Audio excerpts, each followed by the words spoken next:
Olá pessoal, este vídeo é um complemento ao assunto que eu tratei no vídeo O que aconteceu com a IPB. Lá eu comentei especificamente sobre as mudanças recentes da Igreja Presbiteriana e neste aqui eu quero falar das igrejas evangélicas em geral no Brasil nos últimos 50 ou 100 anos. A primeira metade do século XX não tem muito a ser falado. Aquele foi um período de muita turbulência nas nações, com 2 guerras mundiais e, naturalmente, poucas mudanças nas igrejas. A luta naquele momento era por sobrevivência, comida e paz. Europa e Estados Unidos estavam em guerra e a única coisa relevante que aconteceu na igreja do Brasil foi o grande avanço do pentecostalismo. Depois da guerra, o crescimento populacional da geração Baby Boom refletiu nas igrejas que também cresceram, mesmo que vegetativamente. Cresceu a população, cresceram as igrejas. Os anos 60, no entanto, já começaram a semear mudanças importantes. Se considerarmos que a Segunda Guerra Mundial acabou em 1945, a geração de jovens vivendo em paz chegou aos 20 anos de idade em 1965, já com a cabeça motivada a mudanças, principalmente na música pop. O Brasil, mesmo entrando em um período de governo militar, recebeu alguma influência dos jovens americanos e um movimento chamado Tropicalia ajudou a modernizar a música popular brasileira.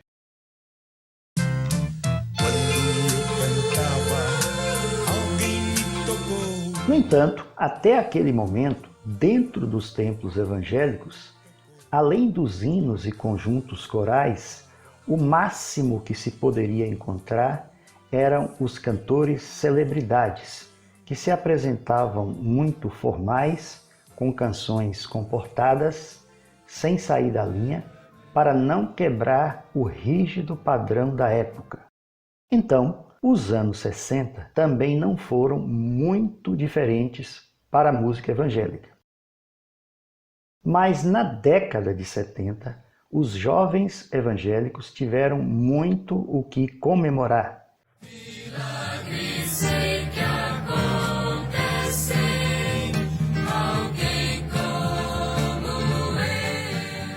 Surgiram grupos musicais vibrantes e atuais, como os Vencedores por Cristo e os Jovens da Verdade, com uma proposta musical bem mais atualizada.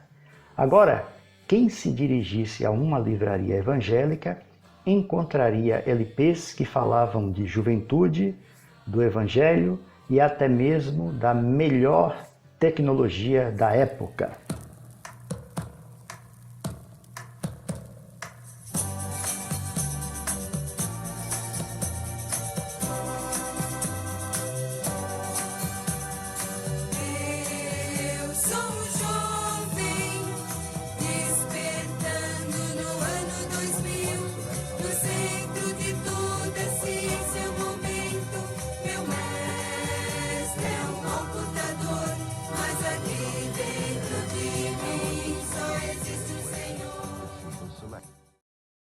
Esses grupos se apresentavam nas igrejas e influenciavam os jovens de cada congregação.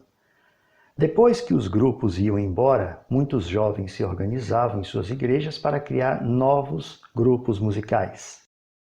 Eu creio que a influência definitiva que esses grupos musicais da década de 70 deixaram nas igrejas locais foi a sonorização, aumentar o volume da voz sem precisar gritar, um recurso muito útil para pregadores, sobretudo nos templos maiores. Assim, as igrejas se prepararam para a grande transformação litúrgica dos anos 80, que eu considero ser a segunda maior mudança ocorrida no meio evangélico nos últimos 100 anos. Em 1985, acabou o período militar e as bandas pop explodiram com muito sucesso por todo o Brasil e as igrejas não queriam e nem poderiam ficar de fora dessa nova tendência musical. Agora que os templos já tinham microfones, caixas de som e um público jovem animado com as mudanças sociais e as eleições diretas para presidente, era chegada a hora de mudar também a liturgia. Assim, os novos pastores, jovens e recém-formados, resolveram abrir mais espaço no culto para a música jovem. Foi assim que chegou a vez da bateria e do grupo de louvor. Para quem não sabe, o grupo de louvor é a banda fixa nos cultos de domingo, ou no sábado, a depender da igreja. E é a maior herança musical dos anos 80. Hoje em dia é muito difícil imaginar um culto evangélico tradicional sem a presença de um grupo de louvor, embora haja diferença no perfil musical de cada comunidade. Irmãos, para tentar explicar a igreja dos anos 90, eu preciso mostrar um gráfico fictício somente para a explicação. Os percentuais aqui apresentados são suposições. Nenhum número aqui é real.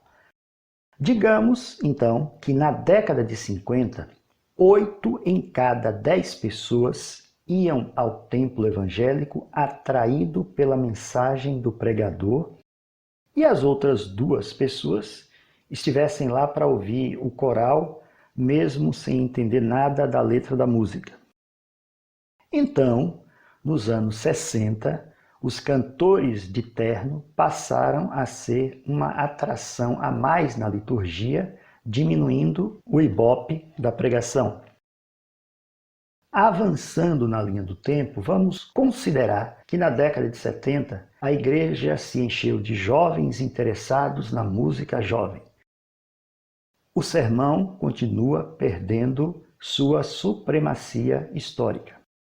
Finalmente, nos anos 80, o grupo de louvor com bateria, guitarra e ministrações passaram a ser o maior atrativo de uma liturgia evangélica. Como eu disse, esses números são hipotéticos, mas não são absurdos. Então, agora temos aí um número exagerado de 80% das pessoas indo para o templo por causa da nova música cristã. Os pregadores estão em baixa e precisam reverter esse quadro. Mas o que fazer para recuperar o protagonismo do pregador nos próximos anos? Podemos agora voltar para os anos 90 e tentar explicar o que aconteceu nessa década maluca. Talvez por influência de pregadores comediantes norte-americanos ou de programas de auditório da época, nos anos 90 surgiram nas igrejas brasileiras as pregações engraçadas e os testemunhos de celebridades convertidas. Muitos pregadores perceberam que se eles provocassem algumas risadas e aplausos no seu público, a sua pregação ganharia um novo fôlego e se tornaria mais atraente. Esse sermão divertido não era necessariamente errado ou antibíblico, era somente uma mensagem recheada de frases inteligentes e provocativas que libertavam as pessoas do entediante discurso litúrgico tradicional e provocava umas boas risadas. Só é quebrantamento quando os outros falam, você fica com raiva. Quem entendeu, levanta a mão. Problema seu agora.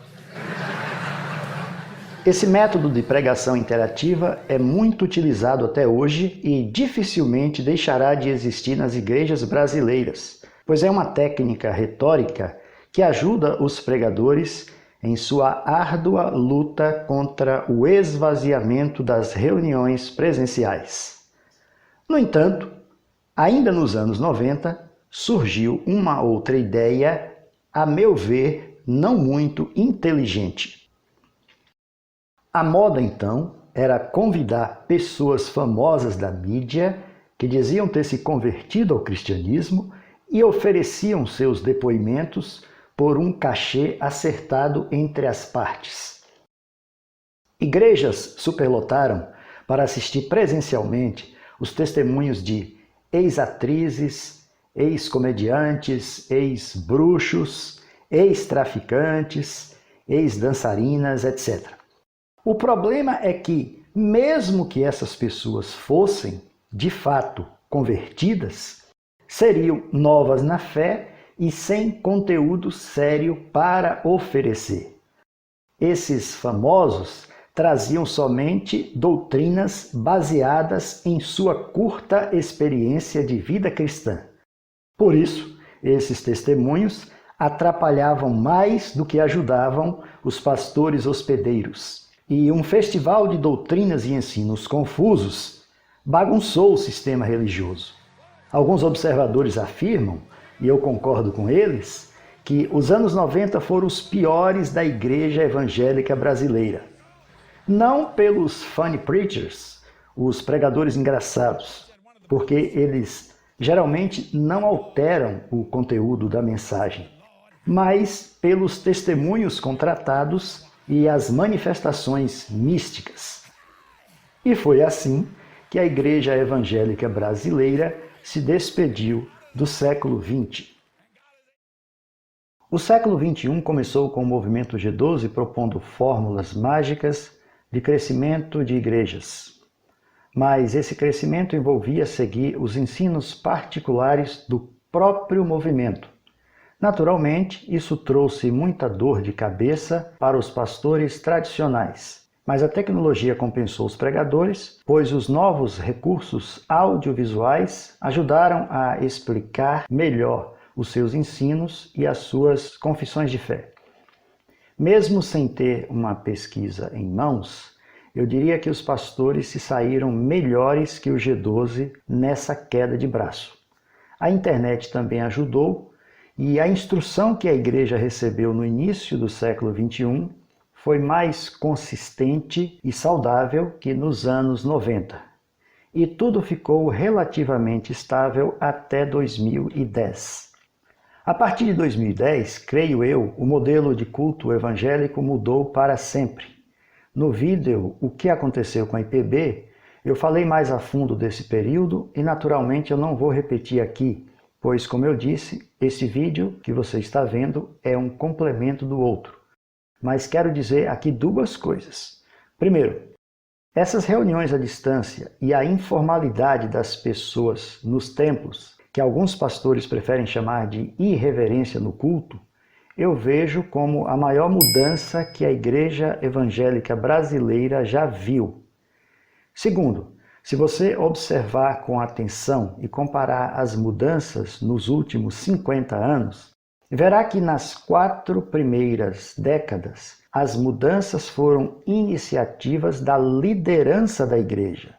Foram os pastores e líderes que sonorizaram os templos, implantaram grupos de louvor na programação, convidaram palestrantes e pregaram como quiseram.